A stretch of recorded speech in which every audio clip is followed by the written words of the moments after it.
back and blind, bitch, give me some room. Back and blind, watch me go, I'm Sonic back in, and I'm Sonic back in, and I'm Sonic back and blind.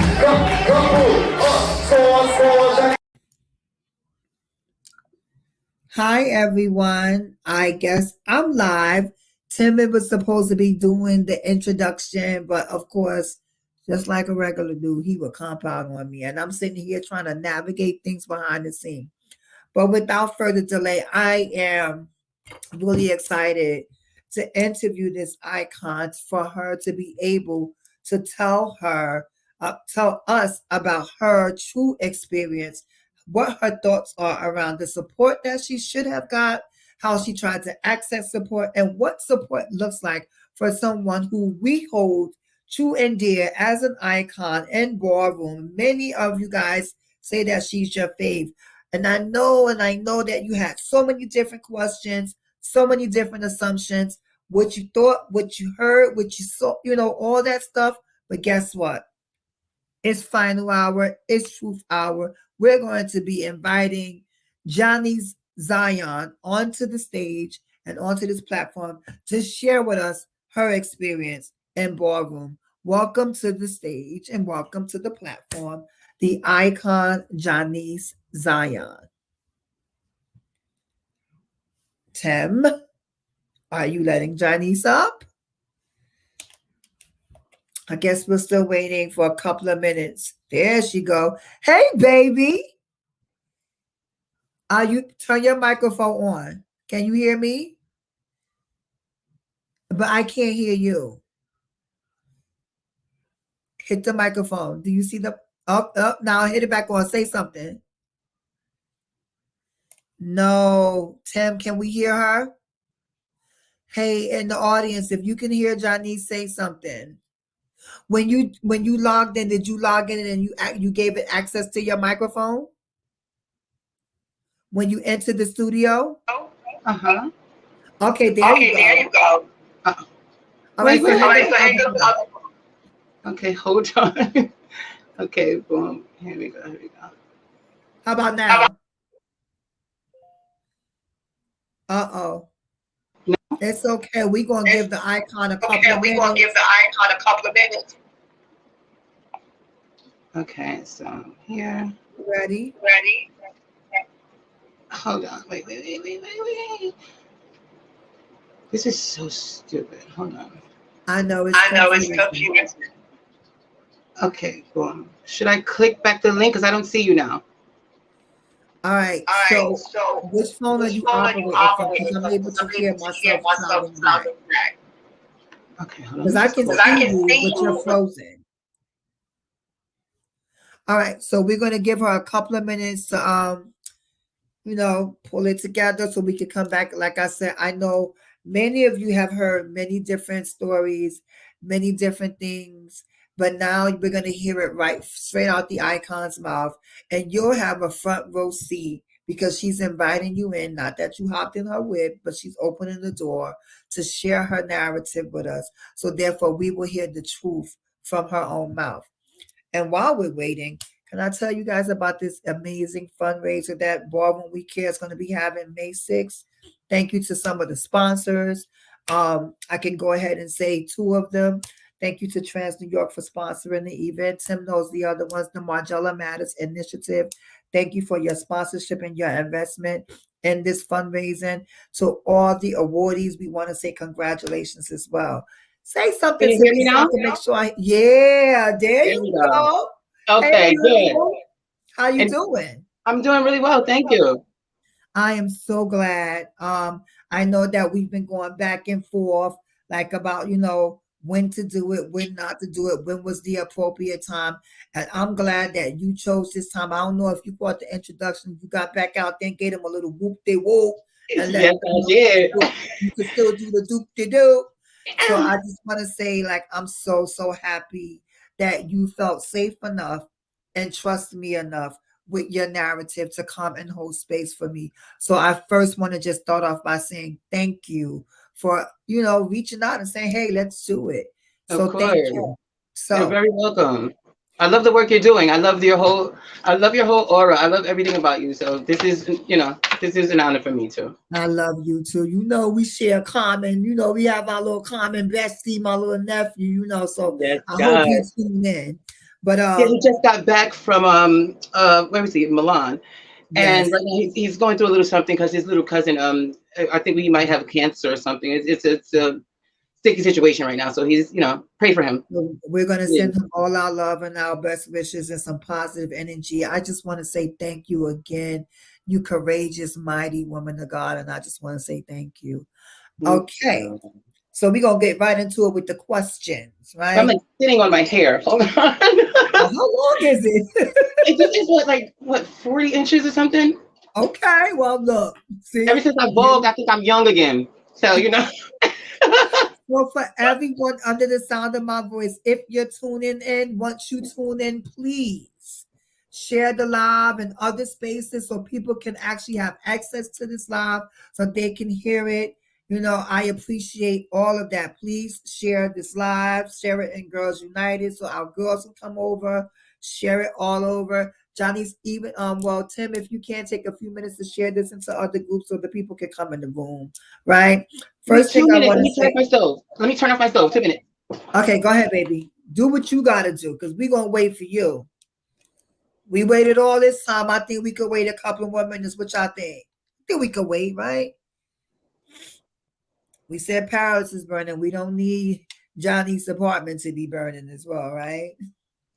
So, like I said, again, shout out to Trans New York for their sponsorship. Shout out to everyone who's donated. The Margella Matters Initiative, thank you for your support with this with our fundraiser as well. And please always remember, share this content.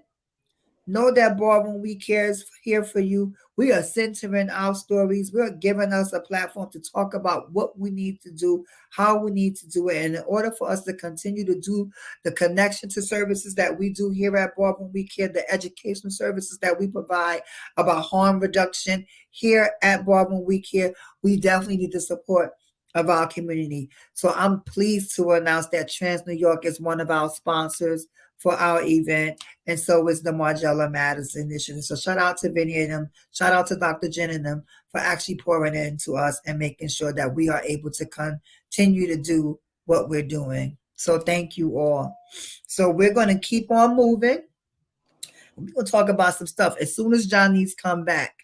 All right. So get your questions ready because we're gonna have a little bit of time, to answer a couple of questions, maybe some things that I may ask her. You may want to get a little bit more info, right? I'm gonna tell you right now. She said there is no question that she is not gonna answer. She says she's ready, and I'm so glad. How many of us have waited to hear straight from her mouth? How many of us have I'm back. heard? I'm sorry. I had to get my baby. Oh, hey, baby. Say hi, Emma. Hey, Emma. Emma, like, girl, I don't want to be on this stage. Okay. So again, so the first question, for those who don't know and are tuning in for the first time, who are you and where are you from? Okay, I am Janice, of course. I'm from Connecticut, actually. Yeah, Okay. I grew up in Bloomfield, um, suburbia. I was a foster child in Connecticut. My mom, when I was 5 or 6, she had issues with drugs and stuff, and she gave us up. But it was me. I have 2 siblings too, my brother and his sister. They're both older. But yeah, so in Connecticut though, at the time, it was a really wealthy state. So I was in foster care, but I was in a lot of wealthy people's foster homes just because that's what it was. But it wasn't my money. So I just grew up like really suburban. I was always like the third Black person everywhere I went, every school I was at, and I had a great time though. Well, listen, you still here to talk about it, right? So Yeah, and you know what too? It wasn't a sad story for me. I had really great foster parents, even though I moved around a lot. I started transitioning early, but I really was in a lot of great homes. I had a lot of support. You know what I mean? So I saw a lot of different shit, and it we're gonna wasn't get terrible. into that a lot of shit you saw. We're gonna talk about all of that. Oh, it So got terrible down the line, but One more question. A Yeah, few more questions. What am I saying? One more, right? We just got here. I'm So, good. how did you get introduced into ballroom, and what was your first time walking? What ball was your first ball? Oh man, it was Mark Ballroom. I want to say, okay, introduced to ballroom. Now, look, when I came to New York, I was, I want to say, 17. I was basically, I heard about a group home. It's called Green Chimneys, right? It was the Mhm. only group home in the country at the time that was catering to gay youth. So I heard about it in Connecticut, and I wanted to come there so bad because I was just like, there's no, I had no community there. Uh-huh. So I heard about the group home. I had to literally write a letter to the mayor and get Right. accepted in the group home. So when I got to the group home, I thought that all of New York was like Manhattan, like the 23rd Street and that way. I thought it was all like that. So I was hanging around Chelsea a lot. I was with a lot of Chelsea queens, and they knew nothing about ballroom. They knew nothing about stuff like that, right? So I would hang Mhm. out in the Village or Soho, and go to like the Big Teacup, stuff like that. I did a lot of Broadway shows and stuff. So I wasn't really I didn't know anything about ballroom. I went to an audition once to be a Power Ranger. And I met a guy there who ended up being my uncle, and I had no idea. Lionel, do you know Lionel? God damn it. Yeah, sounds familiar, but I was one of them girls doing some other things, some strange things, with some Well, change he's like back in old. that time. Yeah, he's older, but he was starting a house, and he was dancing with me, and he was like, I want you to join my house and come dance with me. And I thought I was just gonna be dancing like regular dancing and stuff. So I go to Uh-huh. his house, and they're literally having a house meeting there. So I saw a ball tape. I saw people voguing and stuff. I was like, honey, I need a piece of this. So right then and there, they started to teach me how to vogue and stuff like that. But I wasn't really good at it. But that's how I first got introduced to balls. I remember we did a ball at Planet 28, the Grand March, whatever for their house, and I literally came out there skipping down the runway and just doing whatever I was doing. It was like, no, don't worry, she's new, she's new. So yeah, it was just a rough start. Okay. So here's another question that I want to ask for you. And you've been away for some time, and people probably want to know what was going on. Let me take it back a little bit. Because Hmm. before we get into the meat and potatoes, I want you to tell me in your own words, right? Why was it important for you to do this interview, and why now? Daughter, bring me a lighter, please. let me light my cigarette and get into that. Because you know what, I do have a lot to say. And I also did a live that was maybe a couple months ago, and it was really cathartic for me. And it was I was just releasing a lot of crap that was built up over years. After losing so many people, after my tumultuous ballroom life, and I let a lot out, right? But I didn't. There was no context there. It was almost like I felt like it was a rant almost. You know what I mean? Thank you. Uh-huh. I feel like it was almost like a rant. So and that's out there, and a lot of people are was inspired by it and liked it and stuff, but it wasn't. I feel like I needed to talk and say things not from a place of venting. From I really want people to know who I am and what I stand for, and I really have a message out there for my girls that I would like to share without any of that backstory of my shade and all that stuff like that. I'm in a really good place, and I wanted to share my story and share my thoughts or whatever in a better place. Thank you so much. So we know that you've been away for a while, and we know that at times you are very public with, the things that you are experiencing in life. And earlier in this very beginning, you said that you've seen some things, you've been so many places and seen so many faces. What was going Been around the on? world and I, yeah. Uh, I said I've what been was around the world and I, yeah. Okay. okay? So what was going on during the times that you felt you had to take a sabbatical, or just like kind of dial it back from ballroom? What Okay. kept you away from us for so long? Right. Um, Drugs. That's for one. Um, Also, uh, feeling inadequate, feeling that I wasn't enough. I felt like that part, and also that I how do I put this? I have a responsibility for myself to people that I believe are inspired by me, people that look up to me. I take that extremely seriously. No matter what I was going through, I felt like if I could not present what youth, what people that are looking up to me needed to see or needed from me, that I should not be seen. I felt not only was Ballroom not respecting my talent, I also felt that I wasn't respecting myself at the time, and I needed to step back from all of it, because what it is the Ballroom thing is a psychological warfare. What really happens there? People think it's all about, voguing and chopping and who gets and shading and all that. What it really is a psychological game that this thing can play on you if you're not spiritually rooted, if you're not grounded, if you're not, you know what I mean? And sometimes what we need is to ask ourselves, sometimes you keep going and going and going, and you're not even asking yourself what you're doing. So I started to ask myself, what the hell are you doing?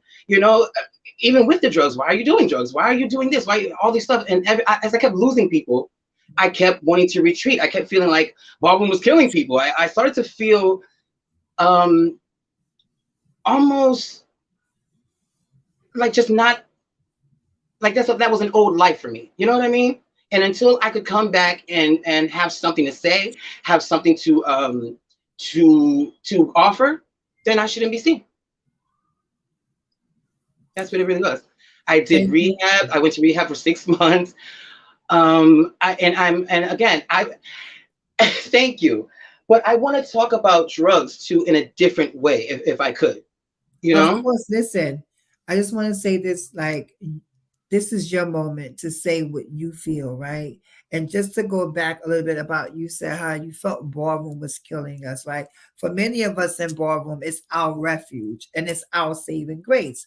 And as a community, throughout the years, we've experienced many of the girls dealing with substance use, abuse, neglect, homophobia, transphobia, gender identity discrimination, incarceration, mental illness, and unfortunately, unexpected and untimely deaths.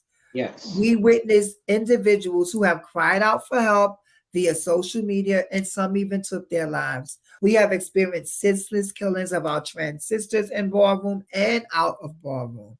Although we are traumatized and some of us have become numb to these issues, somehow, some way, Ballroom is still resilient. It's all over the world.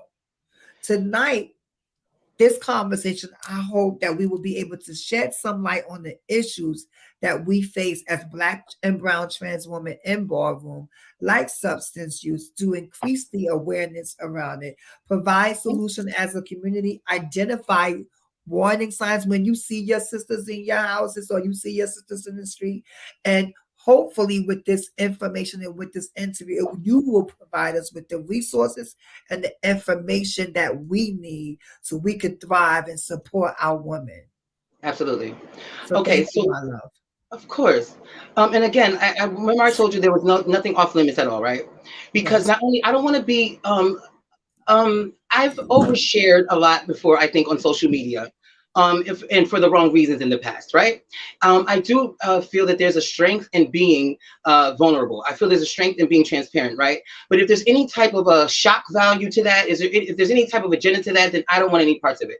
But for me right now, what I want to do is be transparent in the way that it's going to help somebody for real, for real. That's really in the trenches and dealing with some real shit. Because what happens is, yes, Ballroom is it's a major a lifesaver, like you said, for a lot of people, and it's a place of refuge and all of that too. But when I say that I felt like Ballroom was killing people, was because I was the one, even during any drug phase or anything, I was always the girl who every trans girl talked to, that was in our immediate circle. So you know how you have the different people in different groups, like how you have friends, you got Phoebe's a dumb one, and then you have Rachel's a weird one, so I was like always the Oprah one, right? So they would come to me and talk to me about their problems, and God forbid if I knew what to do or not, but I was always the one that they were talking to, right? So Yolanda, right? And this is the thing, and I'm glad that you brought her up. What hurt Yolanda the most was that when she spoke up about something that was troubling her for years and years and years, the fact that she didn't know how to articulate what was happening, if people took it and they literally ridiculed her and they started to accuse her of lying, and no one believed her, and that destroyed Yolanda. Not only that, she felt as though when the new crop came up, that voguing was really all she had. When she felt like she wasn't being valued for that, all of a sudden everything stopped, and people stopped. She stopped being the it girl. But again, I was the one that she talked to all the time about these kind of things. I couldn't help then. I wish I knew how. You know what I mean? I said that they were the right things that I thought I could say, but I knew that now I would be able to say better things. You know what I mean? Not saying I would save her life, but people are hurting. We're hurting. I mean, the legends, icons, and all that stuff. Once you get there, whatever, the title and all that, you start to understand it can be abysmal. There's nothing in that besides more people in your business, more responsibility, more eyes on you. And then you realize now that you either have to know what to say, know how to speak, know how to, there's so much on you, and you don't know how to navigate that, right?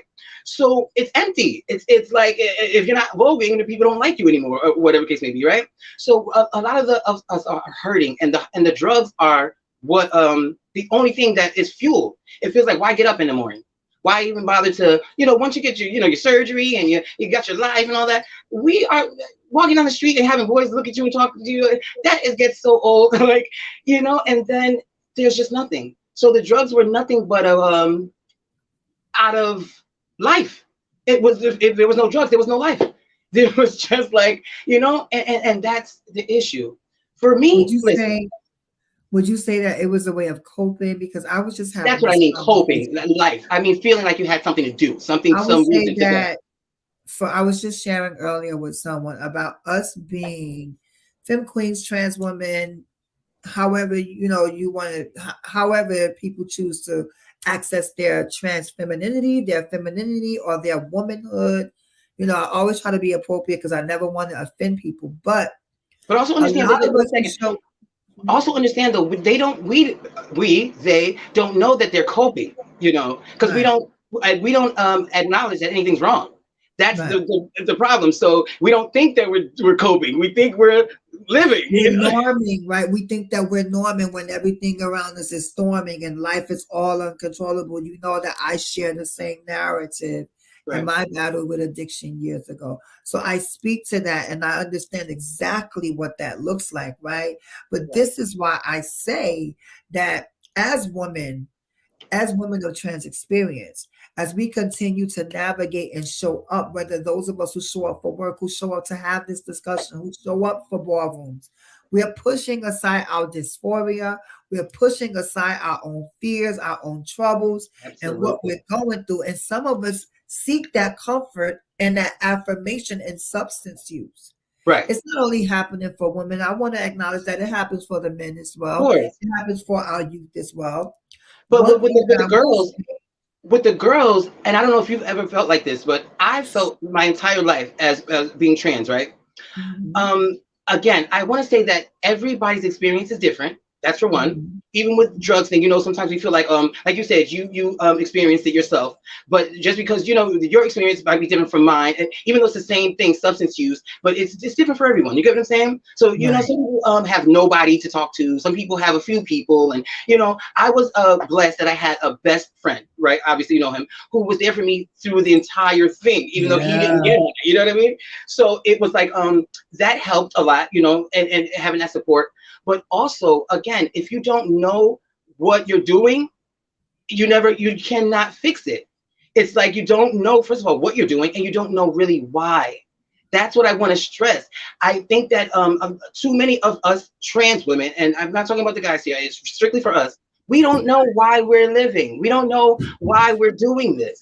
Do you understand? We get that we wanted to be girls and we felt all that, but somewhere along the lines it starts to get lost when you don't continually question yourself, when you don't continually have that inner dialogue about why am I doing this now? What's the next step in my own self? So a lot of the girls have gone through Ballroom, they're going to every ball, they're getting their life, and people are clapping for you. You start to don't even know why anymore.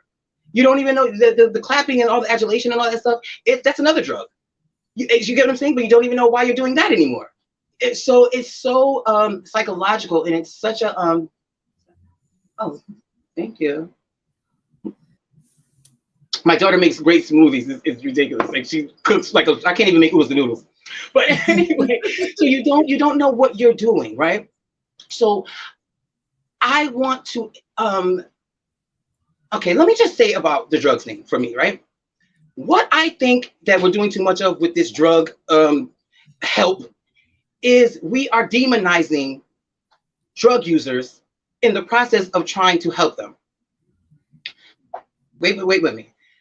Inadvertently, when you say stuff like I used to be out there and I used to do drugs and I went to rehab and I'm in recovery and we start to say we're inadvertently saying that it's terrible to do drugs and people that do drugs are just all down and terrible and all that stuff like that, right?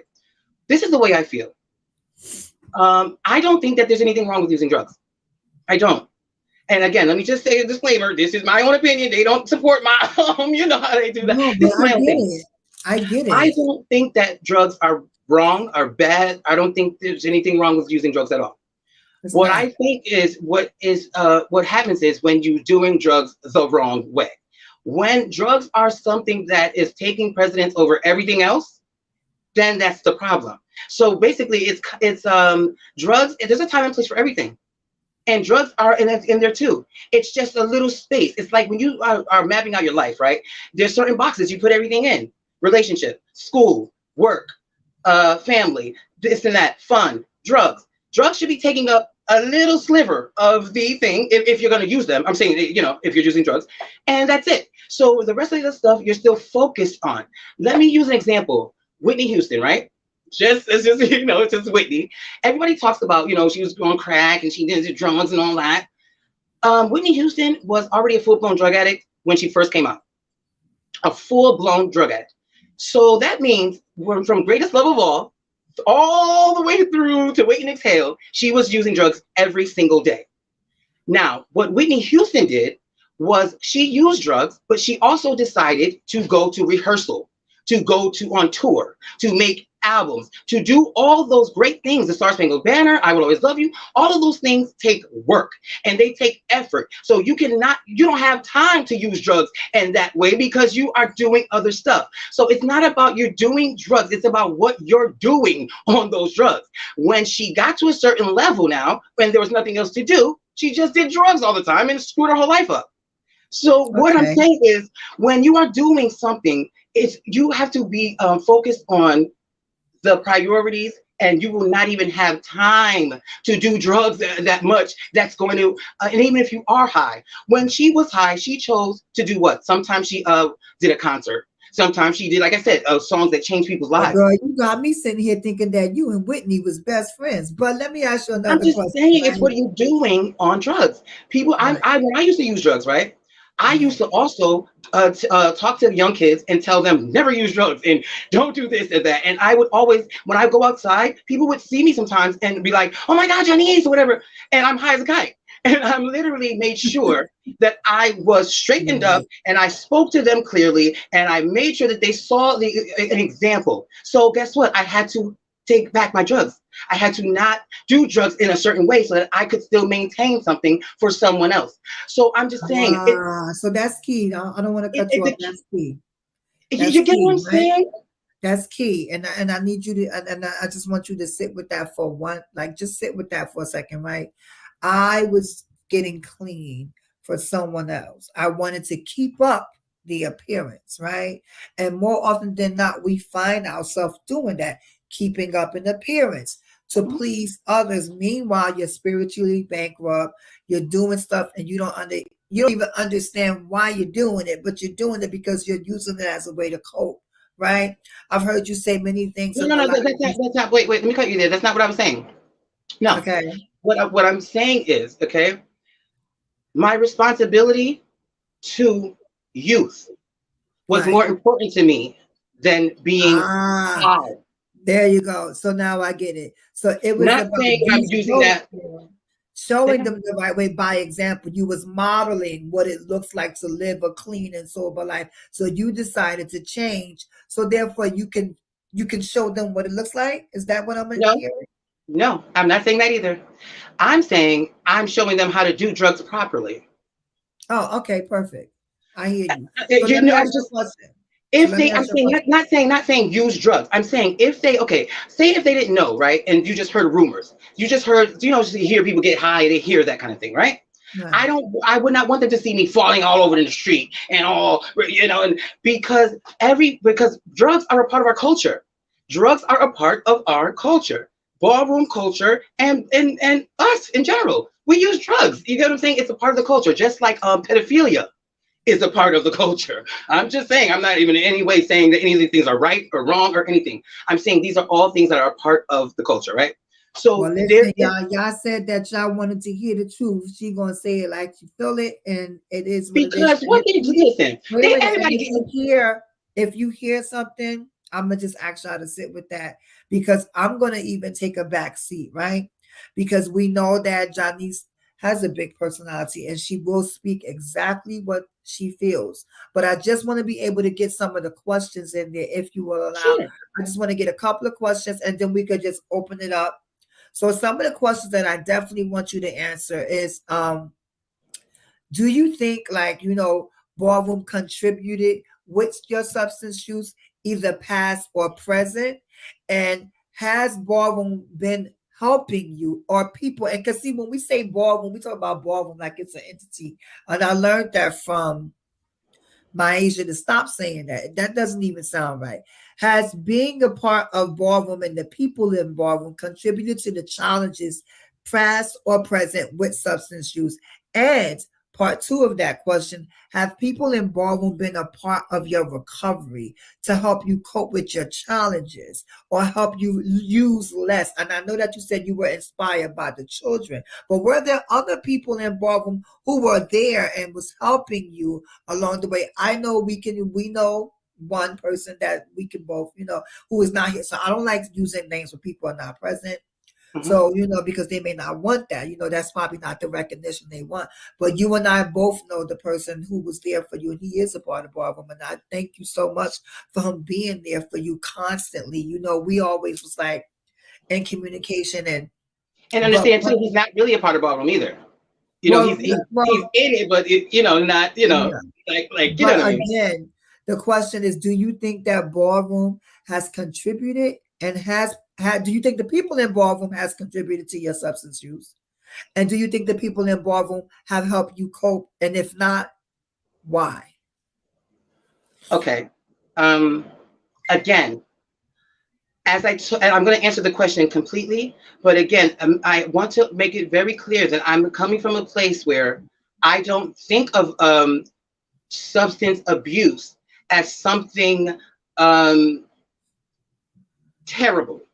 It's And I don't not. think of it as something that I have to be saved from, and people help me cope or whatever. No, what people in ballroom did, first of all, a lot of them didn't even know the extent of what I was doing because I did not get high around ballroom people. That was again part of my responsibility. In my party life, my name was Eva. I would never use Johnny's anywhere. So anybody ever calls me Eva, that bitch hot. So anywhere I would go, I would say, I would introduce myself as Eva. And that was my life. So I didn't even get high around ballroom people. I didn't let them see that. I didn't want that attached to my name like that. And I didn't want to even intertwine it. So people in ballroom know they didn't help or whatever. And did they contribute to it? Probably, probably not. I just think that my life was out of control in a way, and I think that I wanted to control it, and I thought that, like I said, that was a way, and like you said too, coping with stuff I didn't even know that I was going through. You get what I'm saying? But Mm. again, like I said, I just think that once I stopped demonizing myself, and once I stopped that inner dialogue of I'm terrible, I'm terrible, I'm terrible for doing this stuff, it started to change that, and then I was around better ballroom people. There's people in ballroom who use drugs, and people in ballroom who are terrible, and people who are great, and people who are, and you can choose who you want to hang with. I started to hang out with different people. I started to not listen to Kelly's radio show and Ashley and all those people who were downing me. I started to surround myself with people like let's see, Stan Milan or even Derek or people who were appreciating me as a person and not making me feel inadequate. So Thank you.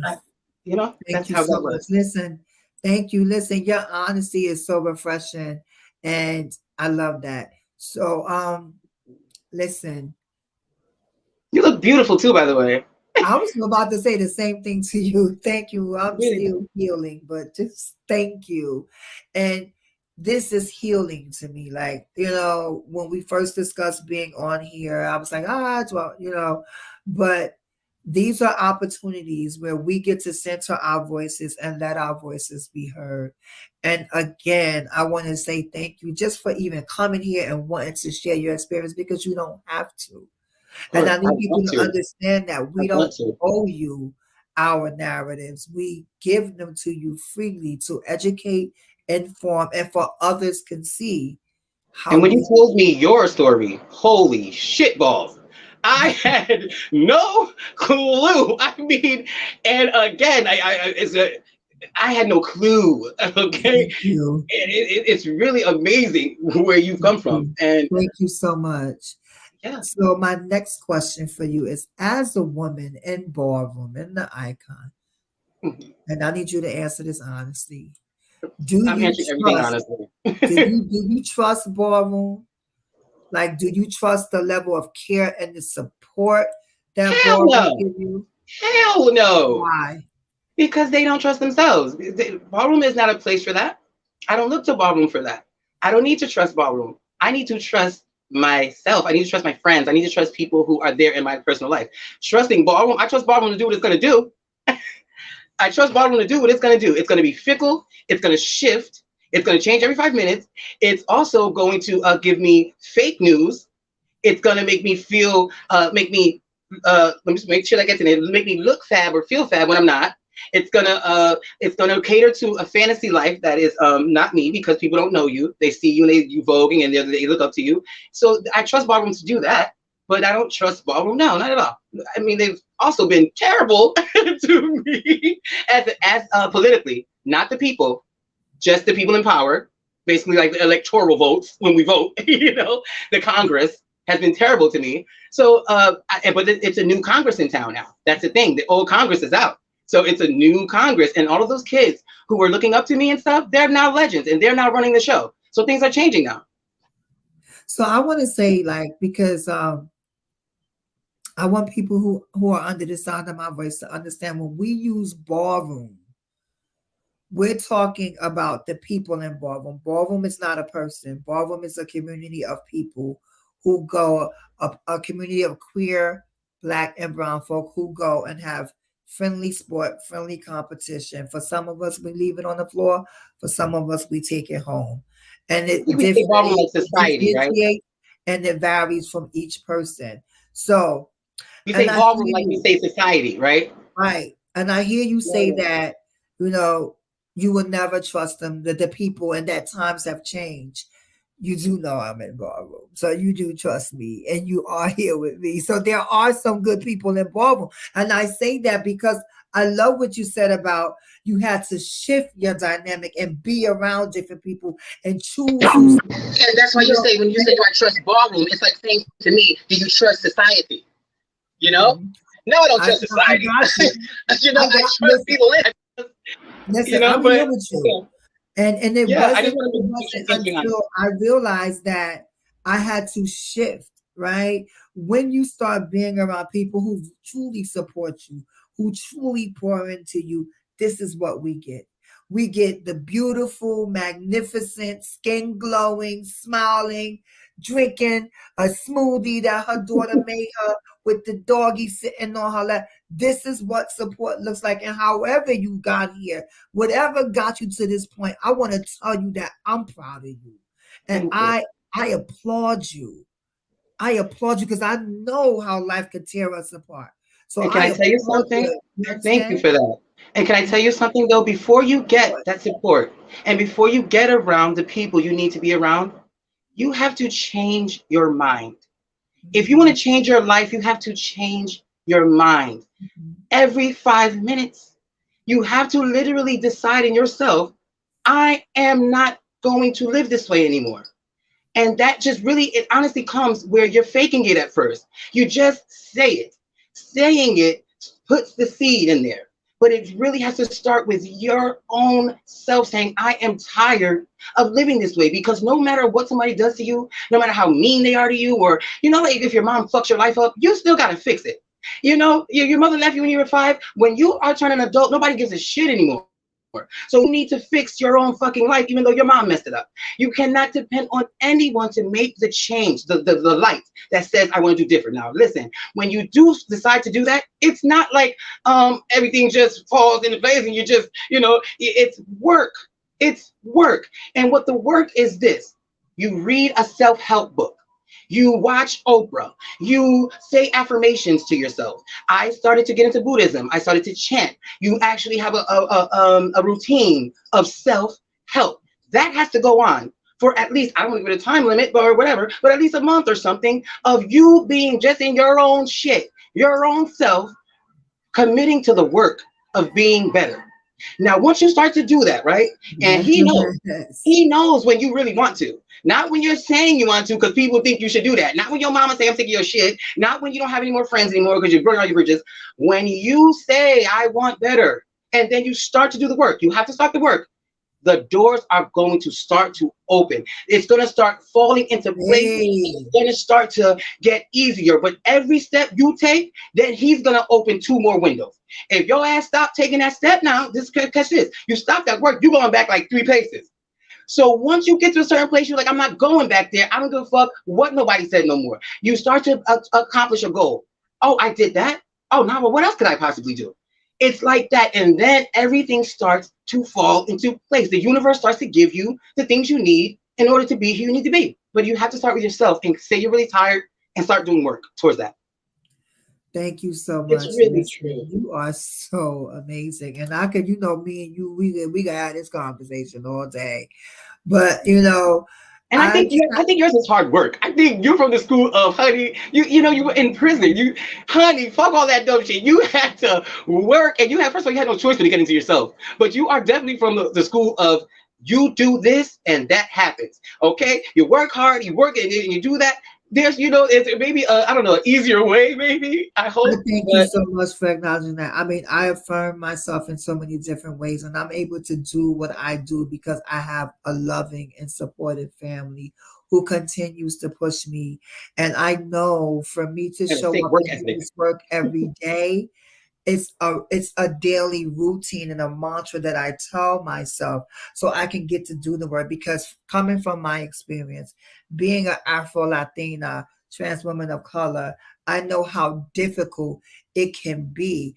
I use my past to prevent others from experiencing some of those same injustices that I lived with and some of them that I still live with today. Absolutely. So when I had to push aside my dysphoria to sit in front of a camera to talk to my sisters, when I have to show up in my community to do the work to make sure that my community has what's rightfully ours, I am stepping in, not into a safe space, because you can't give me a safe space.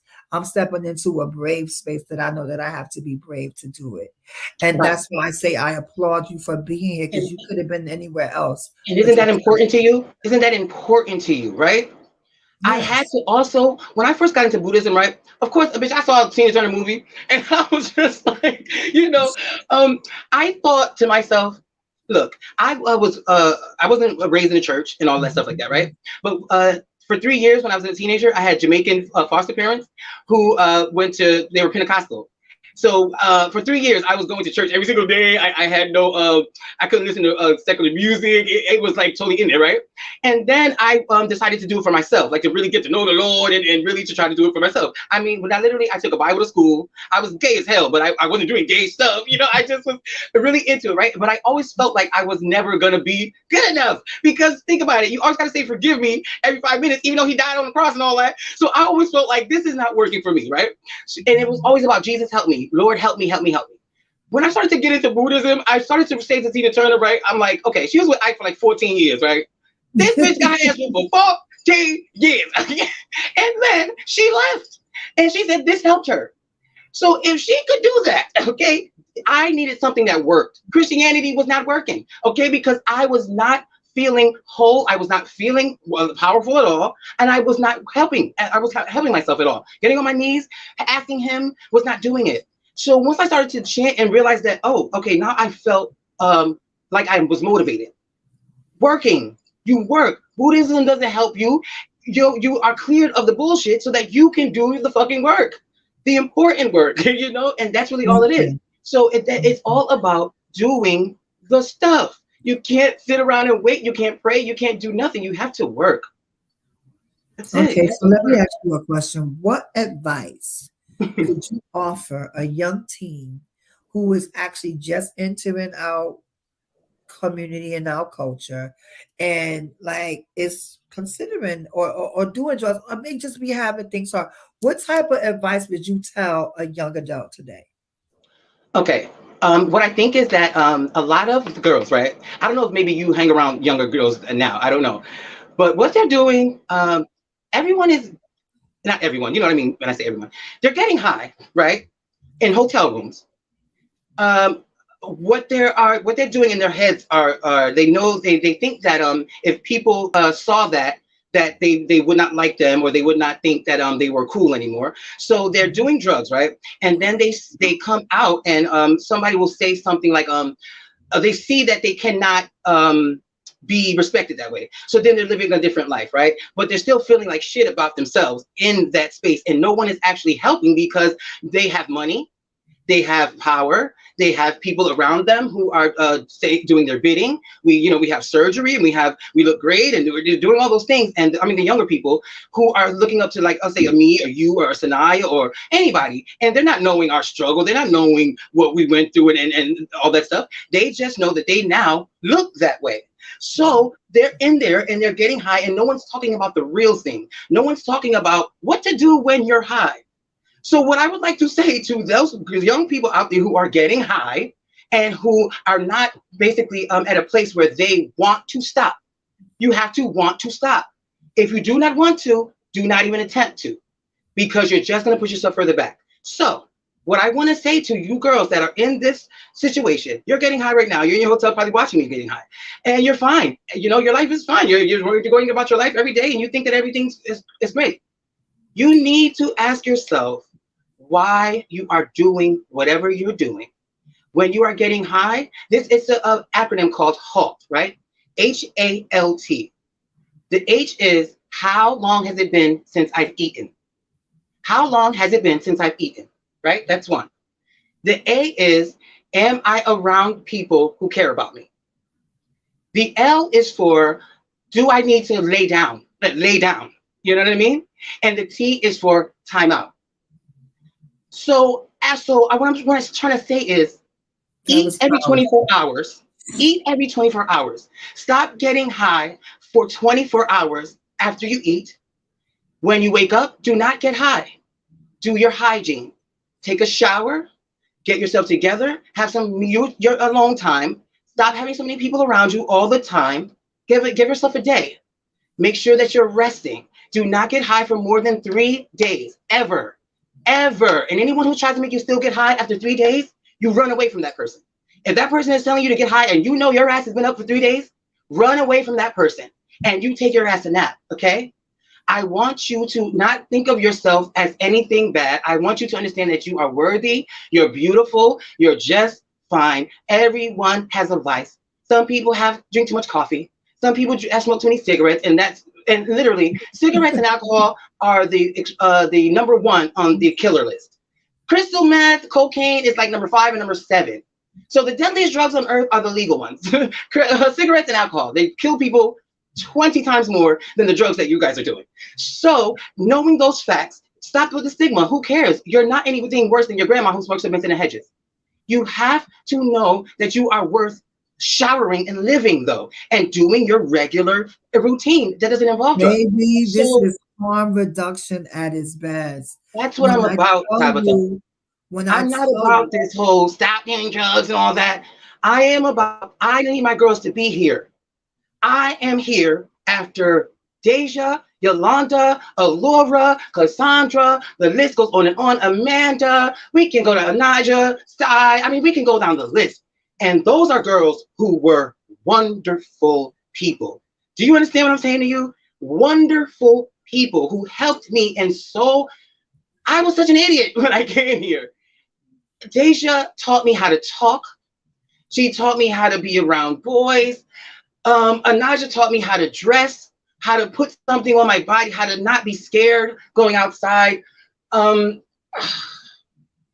Yolanda was so beautiful and such a light. Anytime she was around, you don't feel bad anymore. She didn't even know what that was that she had. She did that. So the fact that these people now are just memories, it's just memories that are in my head where this world could have been totally changed by them, and it was. But I mean, that was cut short because of harm reduction skills. They didn't have them.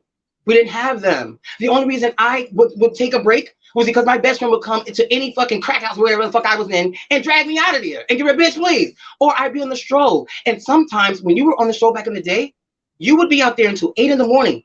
It could be winter in a short skirt. And there you have to make your hotel money. So I would be out there and he's like, bitch, are you crazy? Come on right now. And we would literally go and rent a thing together and just sit there. We had a safe space where we would go and just sit there, one of our friends' houses, just sit there. You cannot be outside anymore. So harm reduction was not there. We just felt like, hey, fuck it, we could do this. So that's what I'm about. I want the girls out there who think that you're in secret and you're doing this thing and you're bad and all that.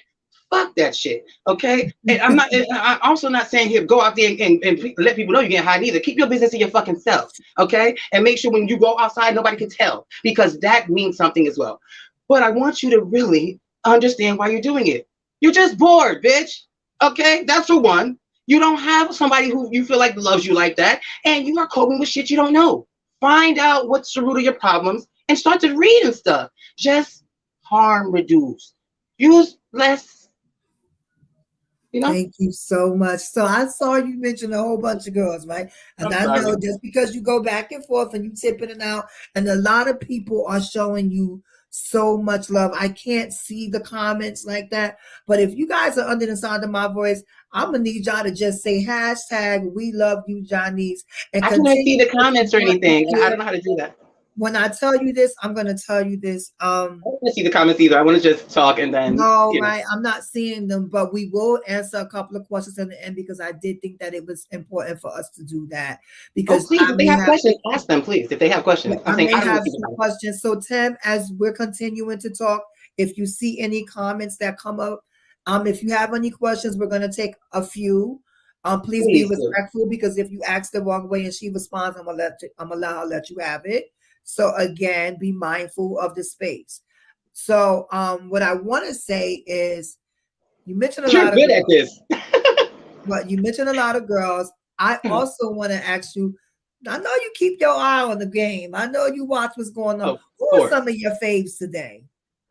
Today, Devo is the best Butch Queen Vogue femme that we have today, to me, of course. I love Indigo. I love the call when I just met her, Nakia. Oh my goodness, I told her I loved her. She ran around the club crying. It was so beautiful. And she's beautiful too. But I like her. Her Vogue is definitely new, it's innovative. I like Tamaya. I basically raised Tamaya, like when she was DJing and stuff like that. You know what I mean? Like I love Tati, what is it? You know, I'm sorry about names. Is it Tati? What is it, baby? Tutu, the one that's short, she light skinned. Boom, I like Tutu. Who else? Yeah, those are the Davina. I love Davina. Yeah. Thank you. Asia, of course. You know, but the new kids, those are my little top 3 or 4. So I have seen you smile so much in this space. What makes you smile daily? Like what makes you happy? What brings you joy? I have a really good quality of life right now. You know why? I accomplished some personal goals that I wanted to do all by myself, and I never thought I could do it. And I'm really proud of myself. And I'll share it with you. It's not a big thing. Well, okay. You know that homelessness is also a huge issue in our community also, right? I was the other kind of homeless where like for 10 years, I didn't know I was homeless. You know that one where I had like 3 apartments, just someone else's that I would, sublease, or I would be in a hotel, or I had an apartment for 3 years that wasn't in my name. I just, all those things, right? So then I I started to realize that I was pretending to be independent, and I was pretending to be Like what you you had call it it, all together. you know, that person that had it all together with the, like, economically, right? But okay, I didn't have the help that a lot of girls have from. I am negative. I don't wear that as a badge of honor. What I'm saying is that I didn't have the free services available for that. So I thought to myself that as long as I could pay rent somewhere, that I was, keeping up with Joneses and all that stuff like that. But I wanted to have something in my own name and by my own merit, that I would have to go to a shelter and had to literally sit there. I tried that shit like 3 times, and every time I would go to shelter, I would leave. I'm like, I'm not doing this shit. Please, I'm gonna make my money. I sat in this fucking shelter with all women for 4 months, and no one knew what I was doing.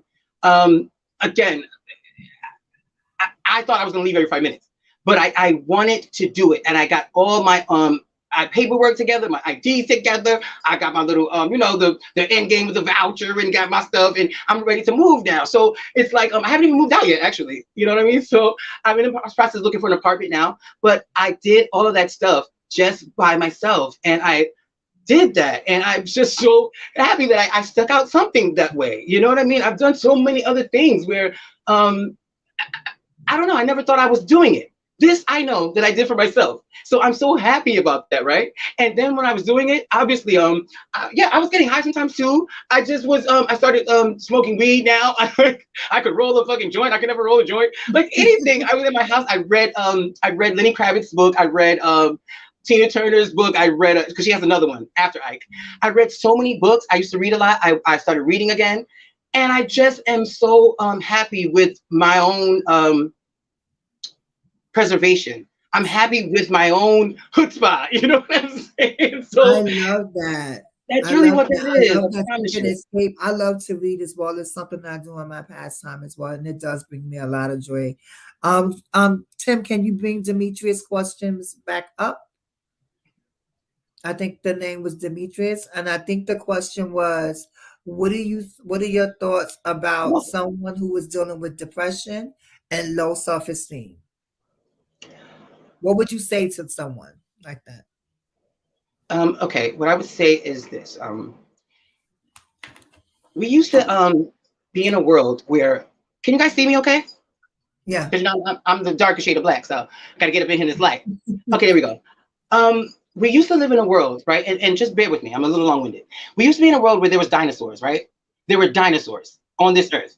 They all got wiped out, and then humans came, right? If you were not supposed to be here, if you're gay and whatever you're depressed about and whatever you feel is so terrible, if it wasn't supposed to be, you would not be here. You deserve the space that you're in just because you're in it. You are very, very special because you were something that was designed after fucking dinosaurs. Some force, if you call it God or whatever, that's destined for you to be here. So when you're depressed and you're thinking about, all the sad stuff in your life, understand that you are super, super special because you're here. You get what I'm saying? There was a little piece of sperm that started off and made you. So the fact that you're here and you made it this far, hello, that's amazing. Wherever you're at, you could be 12, 14, 13. The fact that you had enough in yourself to be here, that means that you're worthy. And there's no, the depression is a devil spirit. It's an evil spirit. It's not real. It's not real. The only thing that is real is that you're here. You're Thank here. you. Thank you. Yeah. Thank you. So Tariq, unforgettable Revlon Hey, says, sorry. how did you deal with all of the shade that you received, especially knowing that it was not deserved? I didn't know it wasn't deserved until a long time afterwards. That's the crazy part. Now that's Um, repeat that. I did not know that it wasn't deserved until long after. And why? I'm gonna tell you. I know that I'm a phenomenal dancer. I've always been one, right? Coming into this voguing and stuff like that, I knew that I worked my ass off, and I knew that I was the only femme queen who ever did productions in that way. I'm probably the first and maybe the last. Whoever, and it's hard work to get together groups of people in a choreographed number and all those things. And they were telling me at the time that it was corny. and it was late, and it was they didn't appreciate it, and they thought I was retarded. So I internalized that as I need to do better. I need to work harder, or I'm not gonna stop doing what I'm doing, but I have to keep working, and I must deserve this because I didn't have YouTube. I didn't have a reference point to see if I did or not. I knew that I was really good, and I knew that other people I didn't think were maybe better than me should have won many times. Like, I don't know, I should have won over Roxy every time, but I'm just saying. I could only see, what I saw. And sometimes, you would see a ball tape here and there, but I never knew, right? So, and not only did I internalize that, I started to think not only was my Vogue, when I started to know that my Vogue was good enough because of practice and knowing that I'm doing it so much, I started to think it must be something else. Maybe I'm just ugly. Maybe I'm just, I don't know, maybe I'm just mean. Maybe I'm just, this is the like I said, it's a psychological warfare that happens. They don't know why they're doing it to me either. That's what I did not know. They were terrified of me because I was a light. They were terrified of the fact that I knew that I was good. They were terrified of the fact that I was coming, and they're going to have to work hard now when they get on that floor. They're terrified of everything that I stood for. And everything I ever stood for since I was 6 years old was my own self. I had people following me when I was 6, and I had no idea what I was doing. So, you know what I mean? So they didn't even know why they were doing that. But again, now when you get on YouTube and you start to see these tapes and you start to see, oh, wait a minute, bitch, I should have won every damn time. So look, by the time the coldest winter came along, when I did that with Stuart and everything, I was ready to whoop that whole panel ass because Stuart ain't really didn't want to play with like that. I didn't give a fuck because now I know it's just shade. Now I know it's your insecurity, you're retarded, this is your stuff. It's not my stuff because guess what? I dealt with my stuff already. I went to the therapy. I went to the self-help. I had people telling me, people that loved me, telling me to get my shit together. And I got my shit together. So I know it's you. So now I'm ready to turn this whole table over. Thank you. I'm so That's proud why I dealt with that. of you. Thank you. So I have 2 remaining questions. It's 2-part. What is your greatest lesson in life? And what is your final remarks to the ballroom community? I don't want to say final like, we had a repast, but I want to know what are your final thoughts and what do you want to say? But also, what is your greatest lesson in life? Repeat that question again. I'm sorry. The first one. What is your greatest lesson in life? Okay. And what is your final comment to Ballroom today, to the Ballroom community today? My greatest lesson in life is that I am enough. I'm enough. It's a 2-parter here, okay? I'm enough. And not that cliche when people show you who they are, believe them. There's an epithet to that people never say. When people show you who they are, believe them the first time. That's really the ending to that. So those are my 2 greatest lessons. I'm enough. And when people show me who they are, I used to give people 10 too many chances. The first time, I believe them now. And what was your second one? What is your final comments? But before I get to the final comment, I have a question that was just texted me, and I know that I asked y'all to put the questions because this is the important part. Get to the questions. Does some people have questions on there? So someone has a question, Ball Voyeurs, and the question says, "I have a question for her. Does she know about the saying, 'You're the Janice of ...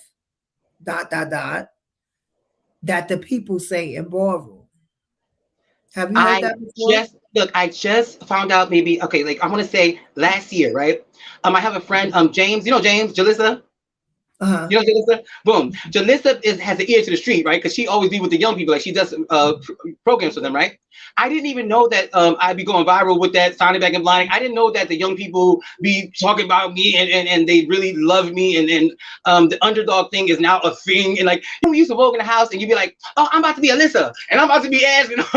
Like, I didn't know that I was that. I didn't know about people doing that. He told me, he said, listen, people are literally like, looking at you as that, like I didn't know that until like last year. So I know now. Yes, I'm the Janice of this or that. It's beautiful, and like I said, I want to. That's why I come in here and be honest, because I want the Janice of whatever it is to be this person. If you're the Janice of whatever you're doing, you need to be comfortable with yourself. Understand that you are special as a motherfucker. Be comfortable with your sexuality. Be comfortable with your presence. When you go in public, stop shrinking. deserve the space you're in. Take up as much space everywhere you go. Don't be a jerk. Just take up space and be comfortable in that. And I want that to be the Johnny's of stuff. And don't be afraid to slap the shit out of a bitch if they get in your space and they make you feel completely unsafe. Slap a bitch, okay? I'm just saying. I mean that. So, with that being said, now we can go ahead and say, what is your last, for everyone under the sound of your voice right now, what would be your last remarks for the ballroom community on this conversation today? Because I know we about to see some more, you right? Because you just came out there and did your. Oh no, there We gotta is see so more. much We gotta see more future. of that. Can you believe my fat ass moving like that again? Baby, I was so happy to see it. I was here for it. Listen, and shouts to Snooki and OTA I was for voting like creating 5 space. years.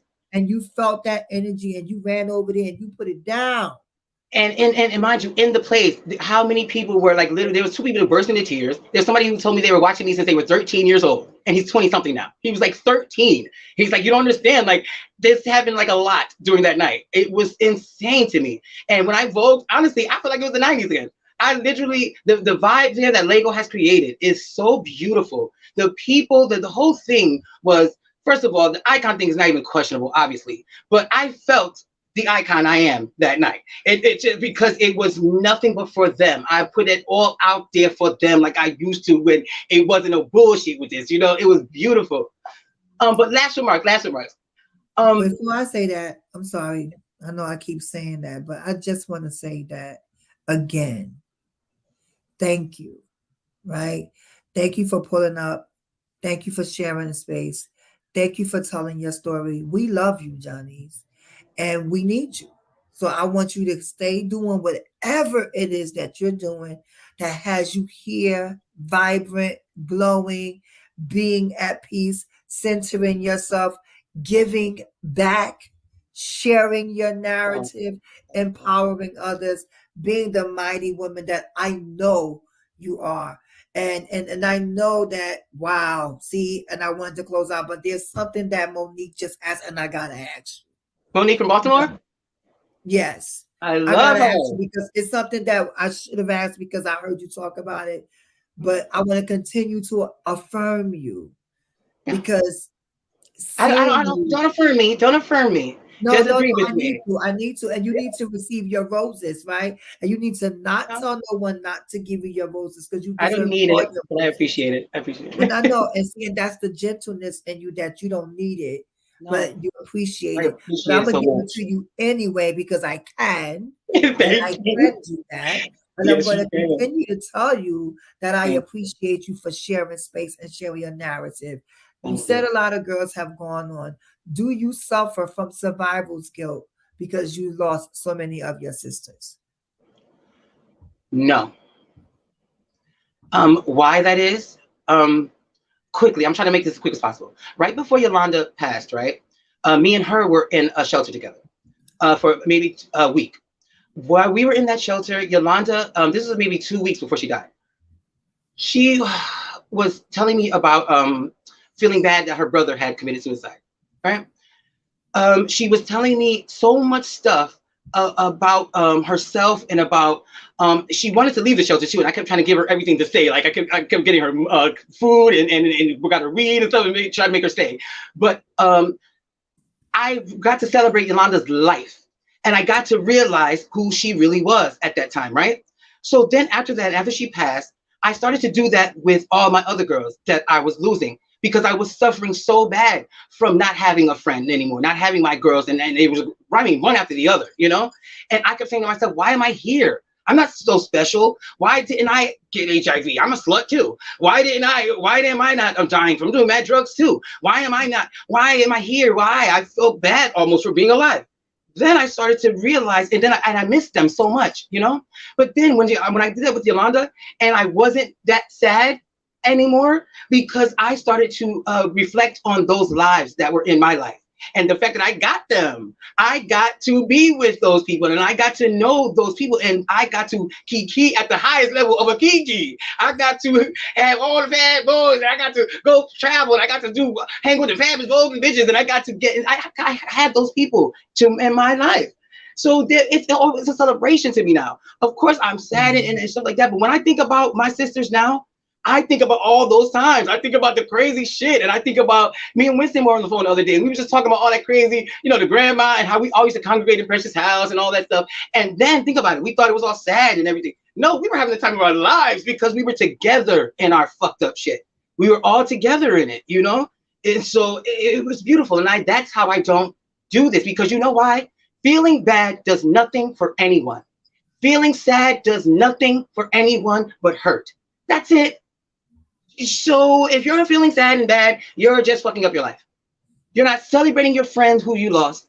You're not even appreciating the grand person they were. You're not appreciating the gift that you're still here to celebrate. You are literally just feeling bad. But that's correct. That's bullshit. Stop that shit. Celebrate those people and spread their word.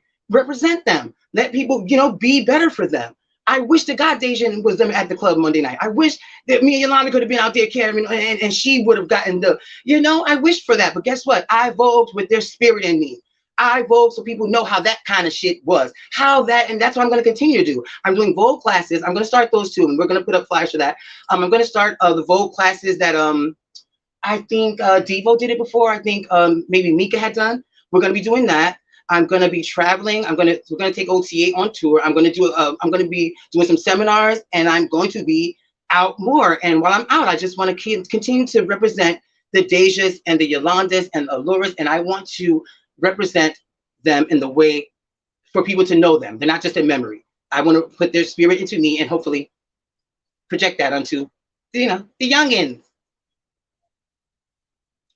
Hey, bitch, you disappeared on me. Where are you? Hey. I'm here now because I'm not sure where Tabitha went. Let's give her a minute or two to come back. Yeah, she just vanished really quickly. Come on, producer, you better pop up. Not sure how that happened. But while we wait until she comes back, and I normally don't come in because I'm always behind the scenes, right? But I felt compelled to come in this time. It's like Vlad, I can't believe I'm seeing you. Felt compelled only because I appreciate you so much, right? Thank you. There's people. Ballroom. Is she back? Okay, there she is. No, I'm back. That was nothing but the enemy. He used my cat. He got through my cat. He ran over there and disconnected the thing. But hopefully, that's the devil. Be better for me here. But say what you're going to say, Tim. Hold on one second, Tabitha. Tim, could you continue what you're going to say, please? Oh, yes. Sorry about that. So what I'm going to say is, Ballroom is a large community, and it's a growing community, but it's also a small community, right? Mm-hmm. And I say that to say that there's people in Ballroom that at least I know since I've been in Ballroom that I've never even met personally. Right. However, I know who they are, right? Mm-hmm. And I may even follow them. So you will always anybody at OTA. I knew nobody. I didn't know anybody at OTA. Right, so you was always one of those people for me, right? And then two, you mentioned this earlier. I was always amazed at the when you would do the productions, right? Because it was different. It was something that we didn't always see. I always appreciated that. So that was one of the things that made me notice you, right? And felt like I did know you, but I didn't know you. Right. So I say all that to say that now I'm seeing a completely different side of you, and it's kind of like all coming together full circle. And I just appreciate your vulnerability tonight. Amen. Bringing the other ladies into the space too. Thank you for that. Thank you. Yes. By the way, isn't this beautiful that we could do this way and use social media for this? Isn't it amazing that to even be able to see another side of someone, because this is what this is, and the fact that you guys are using this for that's the magic of it. It makes it more. It's like you're being vulnerable by doing this, so now I can be vulnerable. You're putting yourself out there, so now I can do that, and then it just keeps spreading like that, and that's wonderful. It means something. You don't have to be on camera all the time to be doing the work. You know what I mean? Because you're doing the work. But if you feel compelled to say something, then you do. It's that way. You lead by the spirit. When your spirit tells you to do something, you do it, because that's the goodness. That's the real stuff. And I'm sure I want to say either. I want to say I'm gonna be all corny and stuff, but No, I want to say thank you again, and I know it's already been said. And like Brianna said earlier, toot your horn as Niambi is saying, you earned it. And like Brianna said earlier, you deserve all your roses. You are Black trans history, and I need you to understand that and know that you are important. To know that you are loved, you are Do valued, and your I do. life it matters not just for you but for others who look up to you, for others who will be inspired by seeing this, for others who really are looking at this, who see you and see you. And you understand? And Because you also brought too, some of these moves. and can I say one thing? I trust me, I love all of that you're saying. And for many years in my life, I thought that I needed to hear those things, right? And trust me, there are some out there who really do need to hear those things, right? Mhm. Not saying I don't. I'm just saying I try to not to inspire someone else. I want them to know to not to try to fight to get that. That's the thing I did for too long. I fought so long to be accepted, for people to say you're good, you're worthy, and all that stuff. And that's what I don't want for young people. I'm so honored and so happy for you guys to say all these things. Trust me, I cry, I literally cry, and I'm emotional about it, because you know why? Because now I know that I don't need it. That's the emotional part. That's the part that when I know that I've gotten over. So I want people to understand that I don't need that, and neither do they. You're gonna get it when you're doing the right fucking thing. People are going when you are doing the right thing, meaning you are in yourself. You finally found your core. People are going to start to praise you, and they're going to start to come up off of you. And the only reason they're coming up off of me now is because I came up off of me. Hey, That's the only reason anybody's saying boy. all this stuff. Because no shade, where was all of y'all when they were trying me all that time? Let's talk about it. Everybody saw it happening. No one came out and said, "Oh, Johnny, you're the greatest thing ever." I'm just saying, because I didn't need it then. It would not have helped me then. I needed to go through what I had to go through to get Baby. myself to the place where I am now, so that I could accept it and appreciate it, and now know what to do with it. Now I know what to do with this adulation. I know what to do with these people who are eyes on me. I'm not overwhelmed by it. I am not shrinking by it. I am rising to the occasion. And I want to tell y'all, I'm going to continue to do this for your people who supported me all this time. When you wanted to say something, all the crowd who, I always had the crowd, it's just with the judges all the time. But the crowd never had a voice. The crowd now has a voice. And so for you guys being there for me, even in your lowly way, just watching me and loving me, I want to be there for you. And I'm going to. And I'm going to show you guys how to do this better, because you know why I know? Because I'm here. That's all. I'm not some wise sage or anything else. Millions didn't make it. I did. And I did it well. So I want to show you how to do that. I can't cook. I can't dress like that. I can't do a lot of things. But I can survive. And I can survive well. And I can, I can help you guys do what I learned how to do through struggle, and I can help you do it the healthy way. I can. Thank you. Any And I will. last remarks to the people watching? Any last comments? What do you want to say? Definitely. I want to talk to my girls real quick. Listen, stop this shit with y'all talking about you are a man and a woman together. That's amazing. Stop making people make you feel like you have to be a certain kind of woman all the time. Stop making people tell you what kind of country you really want to be. Stop doing that shit. If you are a tomboy, be a tomboy. If you want to dress sexy, dress sexy. If you want to wear sweatpants and a fucking do-rag, and you want to hold your fucking nuts and sit there and fucking smoke and drink, do that. Be the kind of woman that you want to be, because until you stop pretending to be somebody else, you will never be happy. I promise you, you have to stop pretending to be somebody else, no matter what. You are not a man pretending to be a woman. You're not a woman. You're not a man. You are both. And that's amazing. You're a third gender. Both of those things together combine to make a trans woman. We are special. We used to be worshipped back in the day. And the only reason that people try us like that is because they are uncomfortable with us living our lives authentically. it lets them see that they are not living their lives authentically. So femme queens that's coming out, you think you gotta all have the same makeup and the same surgery and the same all that shit like that. No, you don't. You get what you think make you feel cute. And when you start feeling cute, now live your life, baby. There's an ending point of the look. Just be the kind of cunt you wanna be. Fuck everyone else when it comes to that. What kind of cut do you really want to be? And your feelings will see. See, I'm Yes, I twisted. love I'm using it. drama. So thank you for being here. It was my pleasure. Thank you for feeling safe to come and share your narrative with me and for me to bring this story forward. I'm pretty sure that Thank you many for others sharing your may have beautiful nose with me. my beautiful nose. Oh my Yes, God. but I'm gonna take a picture to my doctor and get that one. No, I love your nose. It's beautiful, bitch. The whole time I'm just like, stop looking at her nose. Stop looking at her nose. listen, I'm still healing. I just Oh my God. wasn't even supposed to be here. I'm hearing you, but the nose is just so, fucking perfect, you bitch. Thank you. Listen, Thank hey, I you. work hard. I put a lot of investment into me. I better look good for 48, bitch. I'm almost 50. So, Yes, God. but listen, thank you again for being here. It's always a pleasure. Always, always a pleasure talking to you, laughing with you, seeing you glow, seeing you shine. Look at all the love you getting.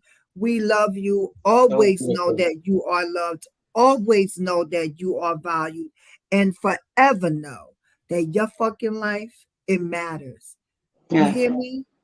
Yeah. Thank you for joining us today, Tim. Thank you for Give your us work. a little bit of music, Tim. Let's watch a couple of clips and then let's tell everybody about our fundraiser, Tim. Come on back. Yes, God.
You are everything.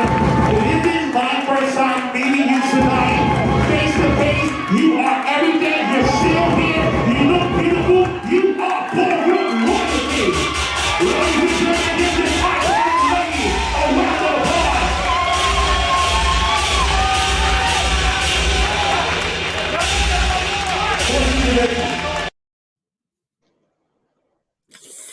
Oh, Wow. I'm sorry. I That's just had Nookie. That's Nookie. That Mike. Come on. I tell you, watching that,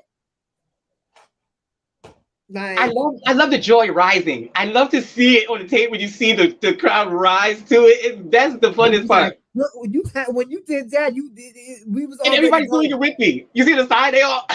Listen, we was already going there with you. I was going there like, yes. And just to hear the Take them on a roses that journey. he laid at It's your like a feet. journey. And this is why I tell you, receive all your roses. The journey is the He reward. said, I The have journey is the never reward. saw you in person until now. You've inspired that he was actually able to see you. And that's why you need to continue to stay elevated, elevated, continue to live your life the way you see fit, because I am blessed by it. Thank you again.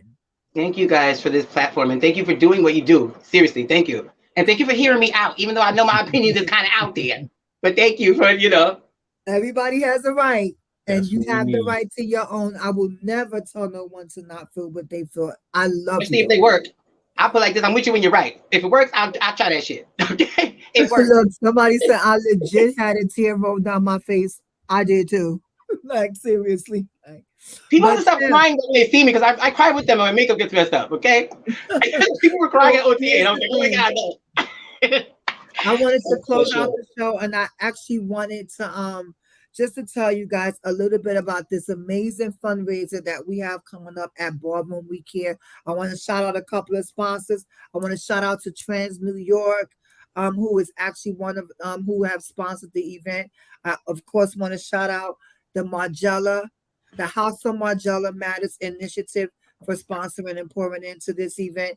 And Tim also knows a lot of other people who have donated, and he's going to tell you all about table purchases, how you can get involved, get interest to the ball, and talk to people and tell them congratulations to all. Can I donate to the fundraiser? Can I donate to you guys? Of course. Sure. Yes, How? you can. Can I just like send a cash app or He's something? going to tell you right now. I'm gonna Okay, tell you go right ahead. now. Thank you, Tabitha, and thank you again, Johnny's. Of You're course. special. You're special. So you got to know that. To add on to what Tabitha was just mentioning, so Ballroom We Care have a fundraiser that's coming up May 6th on a Friday at 4 p.m. Very important fundraiser. It's not only designed to help us raise money. We need money. However, That's it's important. also an opportunity for us to also raise and increase awareness and around what's happening in Ballroom. Surprisingly, there's a lot of people who might not be aware of what's happening in Ballroom with crystal meth, right? So it's an opportunity for us to do that. And it's also an opportunity for us to build stronger connections with different entities. I like to think corporations, right? Because those are the ones who want to get more involved in our communities. You And know who what I can mean? affect change? Exactly. Yeah. So that's the opportunity that we're going to have with the fundraiser. It's not going to just be a fundraiser. We're going to try and make it a little unique. We're also going to have a showcase ball at the end and also a category. We've been kind of promoting this one category, which is the crystal meth PSA category. It's a 2 to 3 minute video that we're asking for. Be very creative. We from Ballroom, so we know how to be creative, and just come up with a 2 to 3 crystal meth message. And whoever the winner is, we'll definitely be showing it at the fundraiser. You can go on either my page on Facebook. You can also go to Ballroom We Care on Instagram. There's a link there that'll take you directly to the Eventbrite page that'll allow you to buy tickets for the fundraiser. And also, too, there's also an event page for the actual event itself. It's called the First Annual Fundraiser Gala and Mini Ball Event. And that's on Facebook as well. And if you got any questions, you can always reach out to me, reach out to Tabitha. We should be able to answer your questions.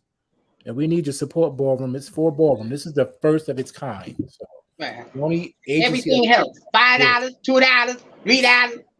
All that shit add up. They can't do shit without no money. Right. I'm Capricorn. Shit, I know that. And Again, also, thank you too, all for tuning in. I'm Go sorry. ahead, Tim. Very importantly, too, let me say this. I didn't talk about this.